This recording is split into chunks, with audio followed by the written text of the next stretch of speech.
Boa noite, gente. A graça e a paz do Senhor seja com cada um de vocês. É muito bom a gente poder começar mais uma noite, né? E eu tenho dito ao longo de todas essas semanas, a gente começa toda noite nosso encontro de fé, dizendo o seguinte: se você está aí, e se eu estou aqui, e se eu estou aqui, se nós estamos juntos, nosso encontro de fé é porque hoje de manhã Deus renovou misericórdia, graça, amor e soprou vida sobre nós, né? Então a gente tem motivos para dar graças, né? Mesmo no meio de toda essa crise, no meio de toda a luta que a gente passa e das lutas individuais de cada um, a gente pode agradecer a Deus por mais um dia estarmos juntos. É muito bom a gente poder estar nesse momento junto. E eu digo a você, é um momento bom para mim, né? Da mesma forma que muitas pessoas falam comigo que esse é o momento esperado do dia e tantas mensagens carinhosas que a gente recebe. Esse também é um momento para mim, né? É um momento no qual eu sei que eu estou encontrando você, é um momento que eu estou relaxando, falando da palavra de Deus, que é a coisa mais importante da minha vida, né? Enquanto servo, enquanto pastor, ministrar essa palavra.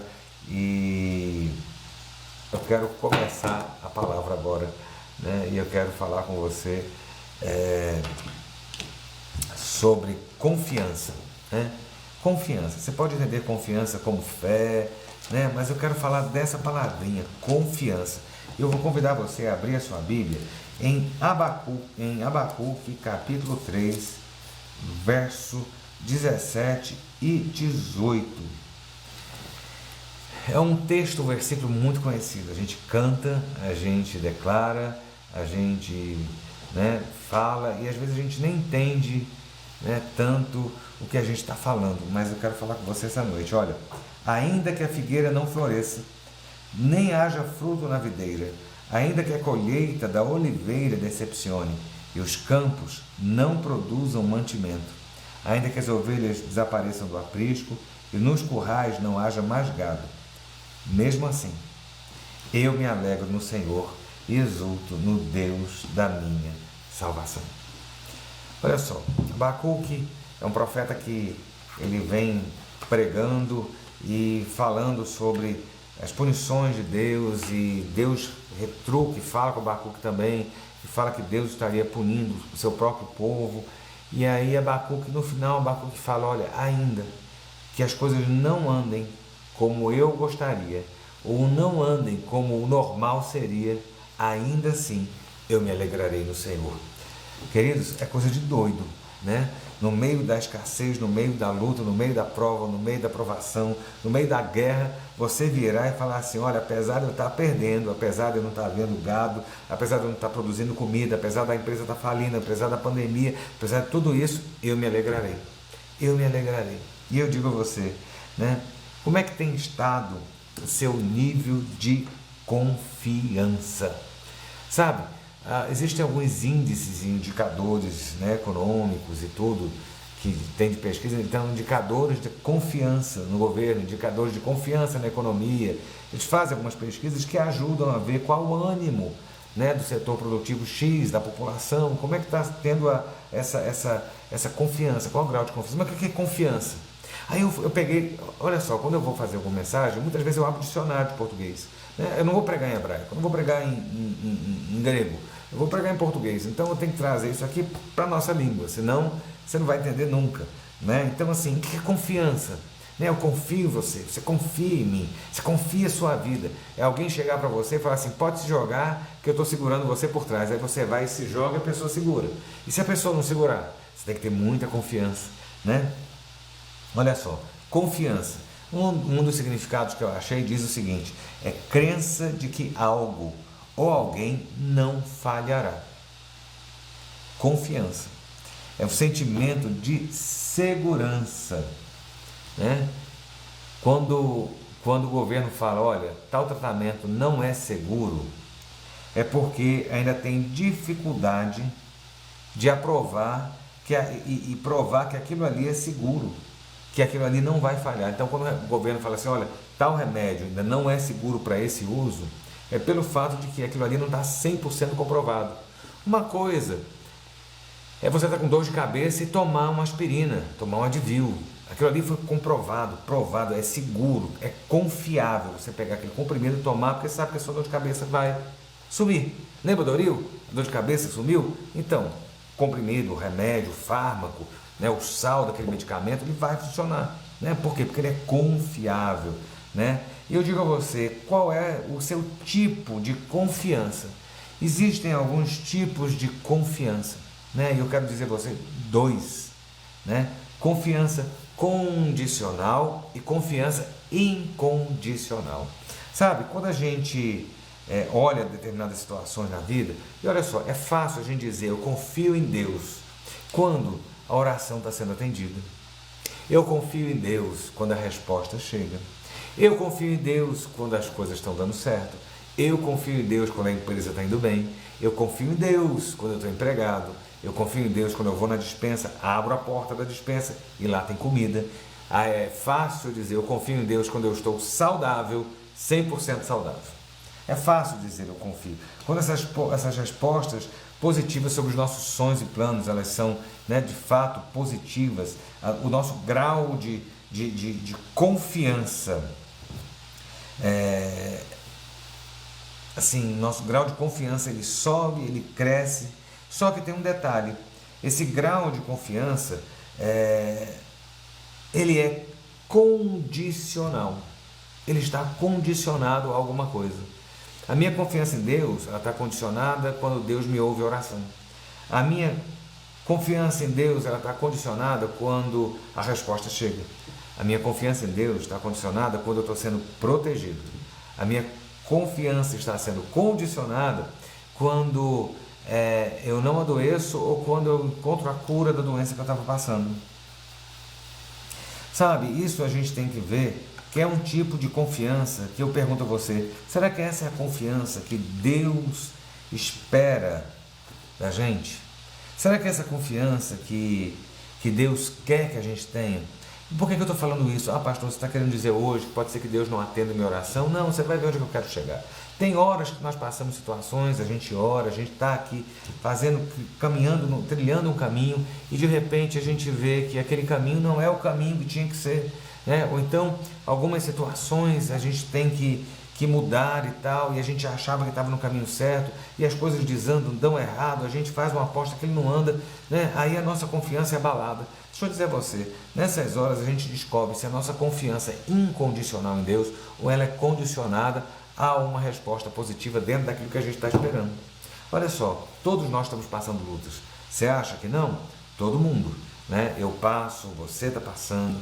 Né? A gente sabe dos apertos, das dificuldades. Ah, mas olha, tem gente que está bem abastecida em casa, que está com salário, mas está desesperado, com ansiedade, né? Sofrendo, né? Ou então outros problemas normais, porque a vida os problemas não se resumem só ao coronavírus, ou à pandemia, ou à quarentena, ou ao isolamento. Não, existem outros problemas, outras situações.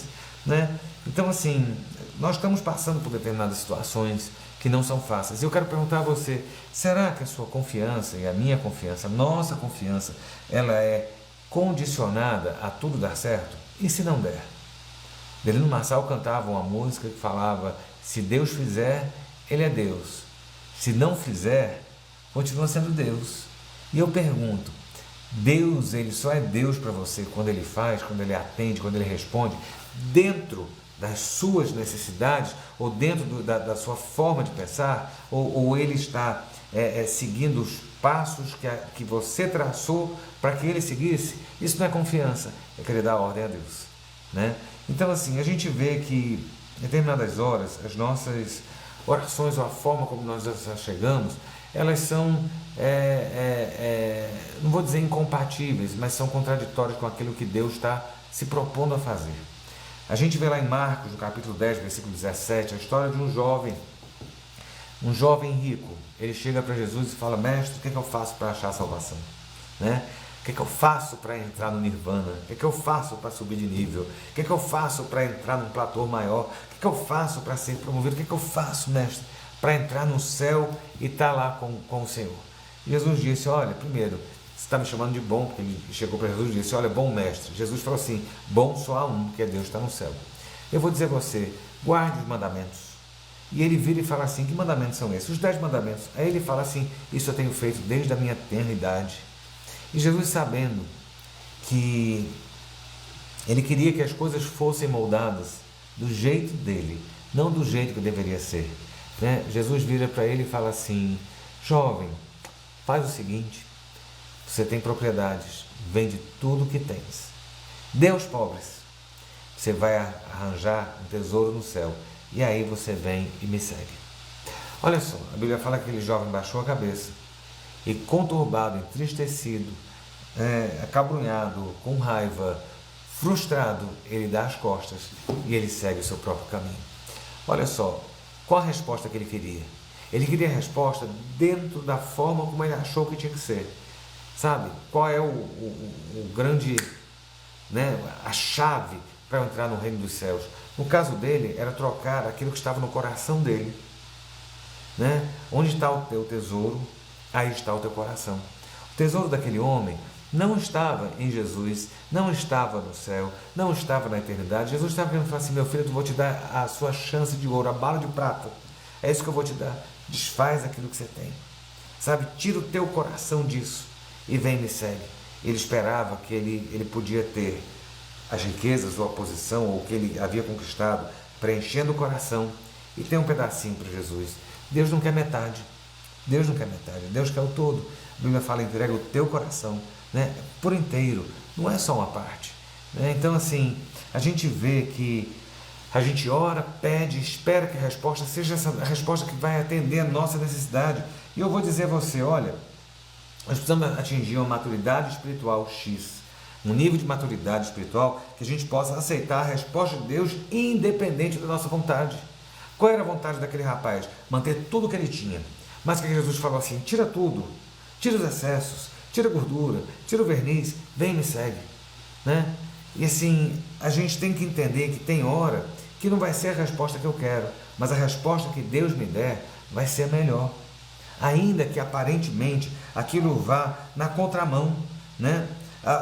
Olha, a vida, né? Na vida Deus apresenta situações que parecem estar sem sentido nenhum, mas você tem que entender que Deus está agindo na sua vida dentro do plano dele. Pode não ser dentro da sua ótica, dentro da minha ótica, dentro da melhor forma. Eu acho que se eu sair daqui e for reto até aí, vai ser o melhor caminho. Mas Deus às vezes quer dar uma volta aqui, quer fazer um caminho ali para poder chegar lá. E a gente reclama porque Deus está dando uma volta. E às vezes esse caminho mais curto vai me levar a um tropeço, vai me levar a uma queda, vai me levar a uma perda. E Deus está querendo me poupar, Deus está querendo, sabe, simplesmente cuidar. E nessa hora, a gente tem que ter essa maturidade espiritual para entender. Se aquele rapaz que era tão sábio, que era um jovem sábio, abastado, era alguém letrado, não era qualquer um, né? Ele pudesse entender, sabe, e se entregar e aceitar a resposta de Deus, independente daquilo que ele queria, hoje a gente saberia qual era o nome dele. Hoje ele seria um exemplo positivo de alguém que chegou para Deus e a resposta era diferente daquilo que ele esperava, e mesmo assim ele se sujeitou. Olha só, lembra Jó? A mulher de Jó vira para Jó e fala assim: amaldiçoa o teu Deus e morre. Jó vira e fala assim: mulher, nós aceitamos o bem de Deus, não vamos aceitar o mal? Né? E a Bíblia fala: Jó não pecou em nada disso. Sabe, meus irmãos, a gente tem que ter um equilíbrio aí nessa história, né? E a gente tem que sair dessa visão condicional, né? A gente é muito no toma lá da cá, né? A gente faz isso, a gente olha o governo agindo assim, a gente vê situações assadas e tal, reclama, mas com Deus a gente faz assim, é no toma lá da cá.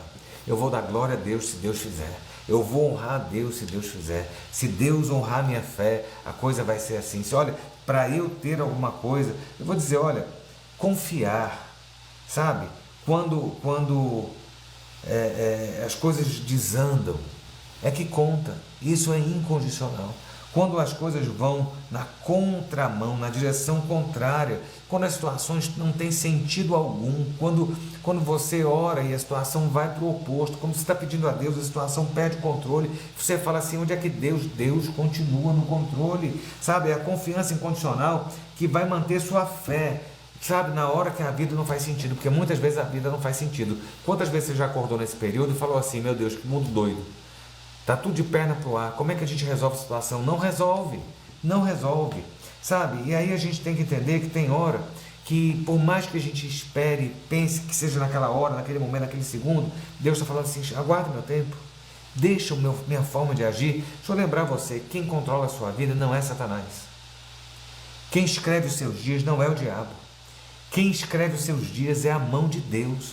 Quem guarda os seus dias é o Senhor, que estende as suas... Ah, pastor, mas eu estou vendo irmãos nossos que estão morrendo de Covid, estou vendo pessoas assim. Deixa eu dizer, meus irmãos, as pessoas morrem e na hora que é chegado o dia, vai ser de Covid ou vai ser de qualquer outra coisa. As coisas acontecem porque tem que acontecer, os nossos dias estão contados e guardados em Deus. Então a gente tem que aprender a confiar incondicionalmente, mesmo quando não faz sentido, quando a gente ora e não recebe a resposta. Lembra Paulo lá em 2 Coríntios, ele fala assim, olha, ele até fala na terceira pessoa, em 2 Coríntios, no capítulo 12, ele conta a história de que ele foi arrebatado aos céus, subiu aos céus, teve visões, Deus falou com ele teve revelações profundas, mas de repente, ele foi acometido de um espinho na carne. E a Bíblia fala e Paulo fala na carta aos Coríntios, que ele orou 3 vezes. 3 vezes. Qual era o posicionamento de Paulo? Paulo estava na posição certa. Qual era a posição certa? Estou com um incômodo, estou com uma luta, estou com uma prova, deixa eu orar. Eu digo a você, ore, a resposta. E Deus mandou a resposta. Paulo pediu uma, Paulo pediu 2, Paulo pediu 3. Nós não sabemos qual era o espinho na carne, se era uma doença, se era algum demônio, o que era que atormentou Paulo durante aquele tempo. A única coisa que a gente sabe é que o Espírito de Deus dá uma resposta a Paulo. Paulo ora 1, 2, 3, e a resposta que Paulo esperava, qual era? Que Deus tirasse o espinho. Deus tirou? Não. A resposta que Deus deu foi, eu estou deixando o espinho, e a minha graça, Paulo, te basta. Nesse momento, meu irmão, quando a gente ora, Senhor, me socorre, Senhor, muda, você não está vendo a mudança. Você está orando pelo seu casamento, não está vendo a mudança. Você está orando pela questão financeira, não está vendo mudança. Você está orando pela sua saúde, não está vendo mudança. Parece que as coisas não estão andando, não estão andando, não estão andando. A sua oração não é ouvida. Deixa eu dizer, a sua oração é ouvida e tem resposta. E Deus está dizendo nesse momento para você, a minha graça te basta. Ponto final. A graça do Senhor é melhor que a vida. A graça basta. Para esse momento de dor, para esse momento do espinho, para esse momento da luta, para esse momento do deserto, a graça basta. É a questão da confiança incondicional. Sabe qual foi a resposta de Paulo a isso? Eu estava lendo e a resposta de Paulo, olha, eu vou dizer a você, Paulo me deu uma lição hoje, eu estava lendo esse texto e Deus falou tanto comigo, porque a Bíblia fala que Paulo vira e Paulo diz assim, olha, a Bíblia diz assim, de boa vontade eu aceitei. De boa vontade, será que você tem aceitado de boa vontade a vontade boa, perfeita e agradável de Deus? Está lá, 2 Coríntios 7, 2 Coríntios 12, 7. Sabe? E aí no versículo 9 ele fala assim, então ele me disse, a minha graça é o que basta para você, Paulo, porque o poder se aperfeiçoa na fraqueza. A resposta de Paulo foi, de boa vontade, pois, mais me gloriarei nas fraquezas. Sabe, de boa vontade. Será que você tem aceitado? Não é aceitar, é se resignar na tragédia. Não. Será que você tem aceitado de boa vontade a resposta que Deus tem te dado? Ou a gente tem sido um menino mimado, que tem batido o pé, querendo que seja assim, eu quero isso, eu quero tal coisa, o pai está vendo que aquela tal coisa vai fazer mal a gente. E às vezes Deus está impedindo um mal maior. Nesse momento de crise, eu quero que você se abrace com Deus e que venha confiar nele de forma incondicional. É essa posição que Deus espera da gente, sabe? Então, assim, qual foi a resposta de Paulo? De boa vontade. Sabe, essa postura incondicional, de não impor condições. Nós não estamos na posição de impor condições a Deus, sabe? Mas, pelo contrário, olha, é incondicional, independe de Deus fazer ou não. Aí você está numa situação hoje desconfortável, aí você olha e fala assim, olha, eu não gosto, é desconfortável, está doendo, mas a posição nossa é assim, olha, mas tu és Deus e eu não sou. Tu és Deus e controla todas as coisas, eu quero deixar o controle da minha vida nas tuas mãos. Essa é a posição, sabe? Porque o que acontece? A gente se torna infeliz e frustrado, e aí parece que a fé falhou, parece que a fé não funciona, parece que Deus não ouve, daqui a pouco você está dizendo que Deus não existe. Sabe por quê? Porque Deus não atendeu. Quantas pessoas, estão passando por determinadas lutas e aí não tem a resposta que querem de Deus. Deus está dando outra resposta. Deus está vendo lá na frente, está dizendo, olha, não é por aqui, eu vou levar você por um caminho de excelência, e a gente fica revoltado, porque Deus não ouviu, porque Deus não atendeu, porque não foi do nosso jeito. Epa, peraí. Se você está pedindo, se eu estou pedindo, eu tenho que estar na confiança de que a pessoa que eu estou pedindo, ela vai me responder. E na pessoa de Deus eu tenho que ter uma confiança incondicional que a resposta dele vai ser a melhor possível. Sabe, às vezes Deus, no meio da nossa trajetória, ele vai, sabe, a Bíblia fala que ele não tenta ninguém, mas ele prova. Será que você não está passando por uma prova? E eu vou dizer a você, será que a prova de Deus é para acabar com você, é para simplesmente encerrar a sua carreira, né? Encerrar a sua carreira de forma inglória? Será que Deus está querendo tirar só mesmo para poder, está dizendo não, está dizendo assim, olha, calma, não é por aqui, só para provocar você? Não, eu quero que você aprenda a confiar, ainda que a figueira não floresça, ainda que a oliveira não dê a azeitona nem o azeite, ainda que eu não tenha carne, ainda que eu não tenha ovelha, ainda que as coisas não funcionem desse jeito, ainda assim eu me garante, é fácil? Nem um pouco. Mas eu digo a você, é a posição que Deus está esperando, sabe? Há testes no caminho. Lembra de Abraão e Isaac? Abraão já era homem. Não pense você que Abraão era um garotinho que Isaac, desculpe, era um garotinho que Abraão estava levando pro sacrifício. Olha só, Deus havia feito uma promessa a Abraão: vou fazer de ti uma grande nação. Depois de velho, Abraão faz um filho. O filho era a única esperança de Abraão como resposta de Deus para ser aquele que ia carregar a semente e fazer uma grande nação, né? E de repente Deus diz: vai lá no Monte Moriá e lá você vai entregar o teu filho como sacrifício. Olha que coisa. Aí a gente pensa Abraão levando Isaac pequenininho, né? Aquele toquinho de gente. Não, Isaac já tinha entre 20 e 30 anos. Isaac já era um homem formado. E muitas vezes Deus está ali e a gente não entende, sabe? No meio da caminhada, quando as coisas pareciam que iam dar certo, a gente vê Deus impedindo. O que é que Deus está impedindo? Por que Deus está impedindo? Vamos aprender a confiar, sabe? Muitas vezes a gente tem que ter um coração disponível, desprendido. Deus tem coisas maiores e a gente não está entendendo, sabe? Quantas vezes aí você vê a história de Abraão e de Isaac, né? Chega ali na hora, Abraão leva até o último momento e a gente não entende. Porque muitas vezes Deus leva para um caminho assim, o caminho da prova, o caminho, sabe, onde a nossa fé vai ser testada. Para Deus não, Deus conhece, para nós mesmos, para nós podermos crescer, amadurecer. Uma criança na escola não tem testes, ela não tem prova para ser aprovada e passar de ano. Vem cá, na nossa vida espiritual nós temos testes e provas para passar de ano. Muitas vezes Deus está dizendo não, e Deus está sabendo por quê. A prova e o teste é para que a gente aprenda a confiar incondicionalmente. Vou contar um testemunho para você. A gente tem uma obra de expansão na igreja, aqui na Central, na Batista, muito grande, né? A gente tem um projeto gigante de ampliar, sabe? A gente vai aumentar em 40% a quantidade de pessoas sentadas dentro do templo, a gente vai construir mais um prédio, a gente vai ampliar as instalações, é todo um projeto gigante, caríssimo, sabe? Nós viemos trabalhando aí ao longo desses últimos 3, 4 anos nesse projeto para viabilizar, para ver dentro do governo, para conseguir tudo, e todo ano eu falo assim, esse ano a gente vai fazer, e não fazia. Né? E aí fazia uma mudança, a gente começou com um projeto, aquele projeto a gente viu que não ia dar certo depois de um tempo, e aí chegou um outro projeto, e esse projeto totalmente factível, perfeito, lindo, projeto meu dos sonhos. Eu falo assim, é o que eu quero deixar, né? Um dos legados do meu pastorado e tal. E aí eu fico olhando toda aquela situação, e aí a gente está com um projeto desde o ano passado pronto, da entrada no governo.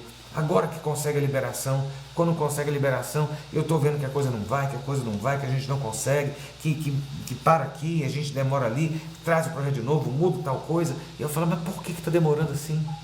Se era esse ano de 2020 que a gente ia iniciar o projeto. Olha só, imagina, e Deus dizendo, não, não é agora, espere, não é agora, calma. Sabe? Se eu tivesse começado essa obra o ano passado, ou há um ano e meio atrás, hoje eu estaria no maior problemão. Concorda? Hoje eu estaria com uma obra paralisada, hoje eu estaria com dívidas grandes, hoje eu estaria com uma situação sem solução, o santuário quebrado, um buracão aberto no terreno e sem ter o que fazer. E aí o que ia acontecer? Depois volta tudo, as pessoas iam estar onde? Em lugar nenhum, porque não tinha igreja, a igreja estava toda em obra. Né? Quer dizer, Deus impediu, Deus foi parando, falou assim, não é agora, vai preparando tudo, vai deixando tudo pronto, mas o seu tempo não é o meu, eu tenho o melhor tempo. né? Aí eu vi, quando aconteceu tudo isso, que eu vi que a obra não tinha prosperado para iniciar agora nesse semestre, eu vi a mão de Deus. Sabe, meus irmãos, às vezes Deus está fazendo isso com você. Sabe, o que a gente tem que fazer é passar no teste da expectativa, sabe, da ansiedade e aprender a confiar de forma incondicional. Deus tem o melhor, independente das situações, e a gente às vezes não sabe. Deus está esperando só o nosso posicionamento.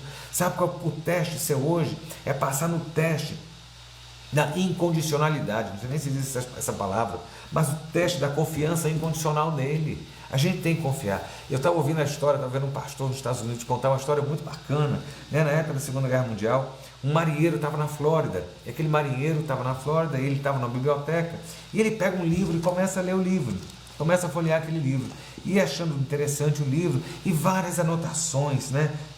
Muito bem colocadas, e ele lendo aquele livro começou a ficar muito entusiasmado com tudo que estava escrito no livro.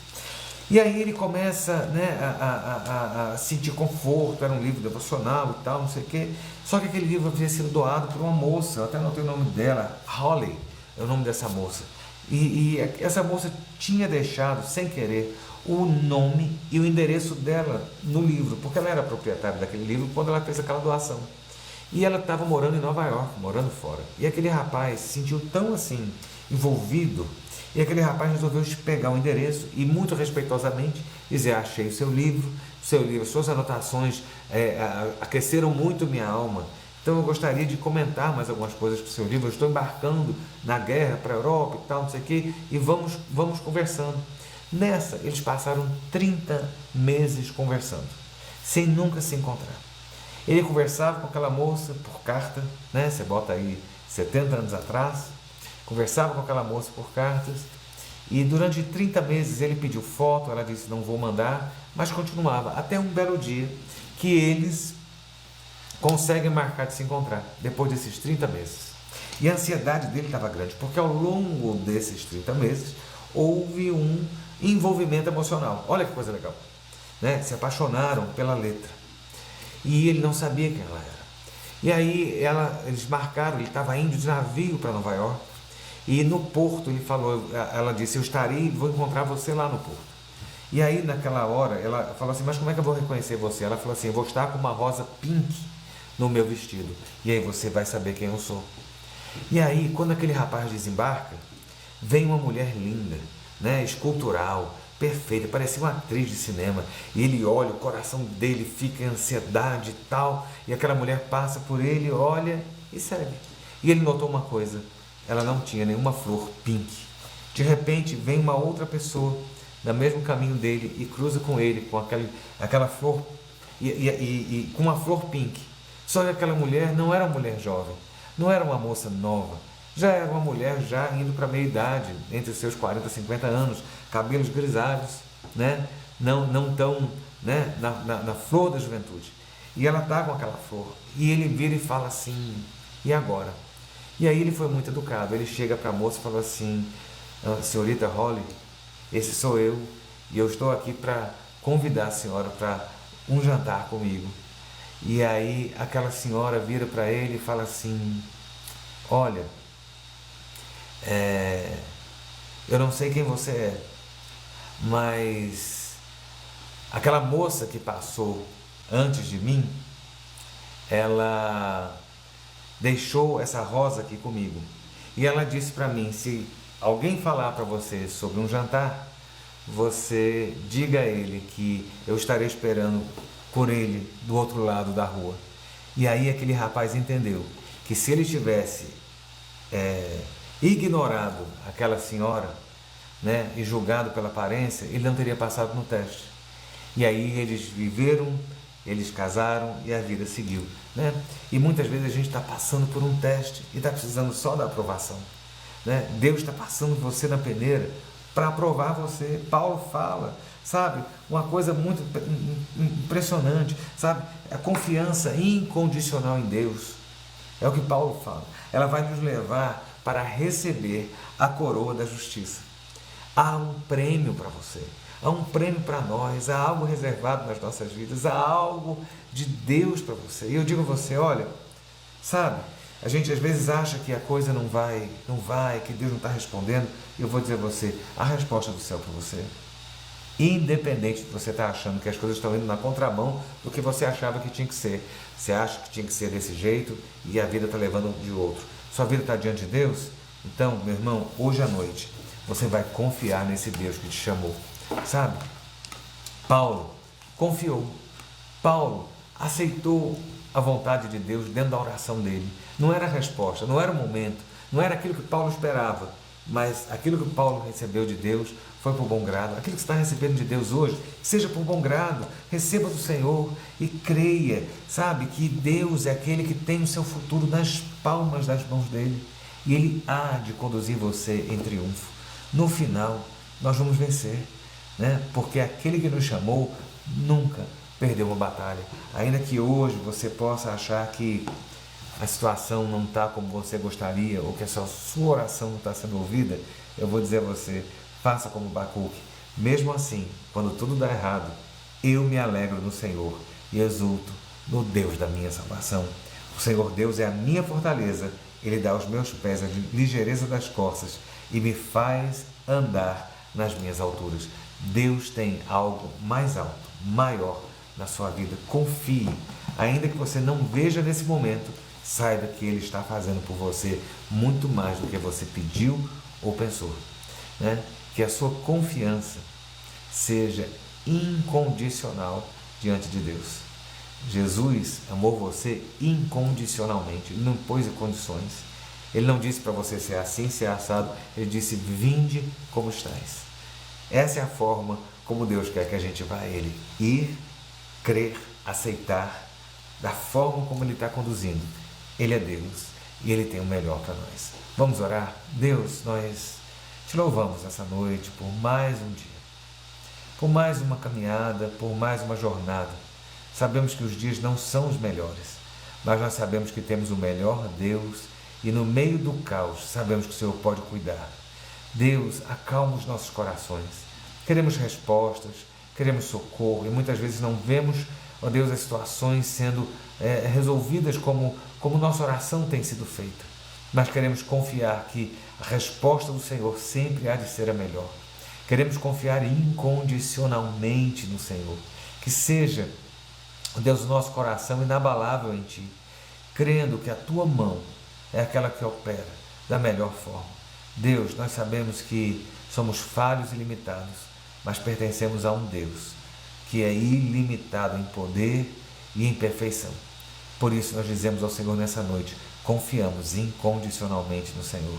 Deus, e guarda os Teus filhos, as Tuas servas, guarda cada lar. Ó Deus, protege da mortandade, protege, ó Deus, do mal. Ó Deus, e ainda, ó Deus, que os Teus filhos possam temer, que o coração possa voltar-se para Ti, sabendo que é o Senhor que tem sido, aquele que tem estendido as Tuas asas para a nossa proteção. Dá-nos uma noite de paz, dá-nos uma noite de segurança e que o Senhor venha, em breve, manifestar o Teu braço, é o que nós clamamos, sobre as nossas vidas, sobre a nossa terra. Ó Deus, trazendo cura, traz milagre, ó Deus, traz milagre, alcança, Senhor, nos hospitais, tantas pessoas sofrendo. Ó Deus, que nós possamos, ó Deus, ver a Tua mão, Tua boa mão operando. É a nossa oração, no nome de Jesus. Amém. Querido, incondicionalmente, confie no Senhor que te chamou, porque Ele não vai frustrar a tua esperança. Saiba disso, em nome de Jesus. Que Deus te abençoe abundantemente nessa noite. E se Deus quiser, amanhã, 19h30, a gente está junto aqui no nosso encontro de fé.